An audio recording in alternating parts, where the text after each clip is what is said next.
Magandang umaga, ngayon po'y araw ng linggo, March 10, 2024 at narito po muli ang update sa lagay ng panahon.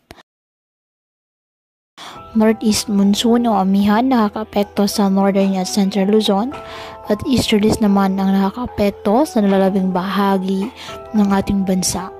Wala pong bagyo o low pressure area na namamataan sa loob at labas ng ating par na maaaring makaapekto sa lagay ng panahon. Ngayong araw, ang Caraga, Eastern Samar, Leyte, Southern Leyte, Cebu at Bohol.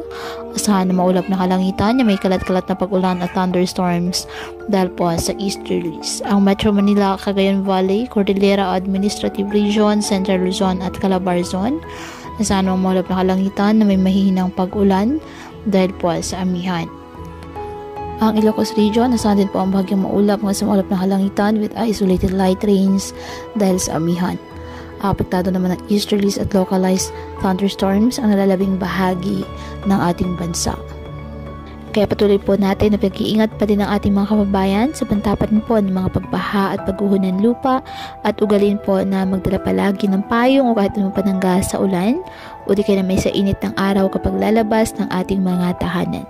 At yan po muna ang update sa lagay ng panahon ngayong araw. Muli patuloy po tayo na mag-ingat at palaging tandaan, God loves you. Stay safe and God bless.